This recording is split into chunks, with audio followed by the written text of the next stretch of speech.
start off with saying one word: bugs. So when I say bugs, a lot of you might think about how much you dislike them or how creepy they are, and I get it, right?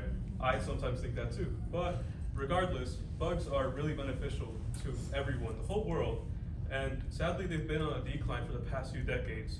The University of California at Riverside has estimated that there's been roughly a 45% decline in the bug population within the last 40 years. And so that's what I'm here to talk about today. I'm here to talk about what are the causes of the bug population loss, what are the effects of it all, and what's being done to prevent it. So I'm gonna go over the three most predominant causes that I found through my research.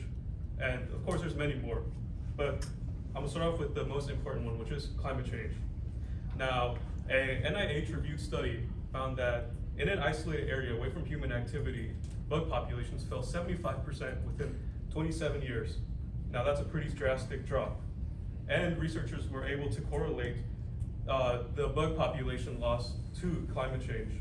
And why does this even happen? Well, the fluctuation in climate and the fluctuation in precipitation levels drastically affect these really vulnerable bug populations. So that's why we're seeing die-offs when it comes to climate change. Secondly, there's industrial agriculture. Now, industrial agriculture tends to be very intensive and not very friendly to the environment.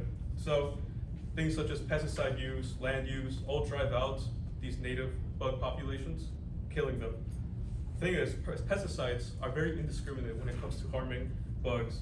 And so even though they do get rid of pests successfully, they also get rid of very sensitive ecosystems and creatures. Next up is urbanization. Now, something about urbanization is that that's the development of cities, right? So we got roads being built, we got houses, we got shops. Thing is, that causes soil loss and it causes light pollution, affecting the ability of bugs to be able to reproduce and successfully pick their numbers back up. And with that all being said, what are the effects of this? Well, the effects are very drastic, they're very concerning as well, and they're all over the world, right? All over the world, people are feeling the effects of this. And firstly, one of the things that it affects is food production. Now, the US Fish and Wildlife Services estimates that about 35% of the world's food supply is reliant on pollinators, right, bugs. And so what happens is that when we lose these population of pollinators to pesticides, urbanization, that type of stuff, climate change, a lot of farmers struggle with supplying the amount of food necessary to feed families. So families might go hungry, right? There might be farmers that have to charge more for their product or might not be able to earn as much. So it's a loss across the whole board. Nextly is the ecological imbalance that this all brings. Bugs are a vital food source to the whole food system of an environment, and they also help with soil quality. So when bugs are lost in great numbers, a lot of plants can't propagate properly just because of the fact that the soil quality becomes less, it lowers. And a lot of animals die off as well, because again, there's not enough plants or there's not enough food from the bugs.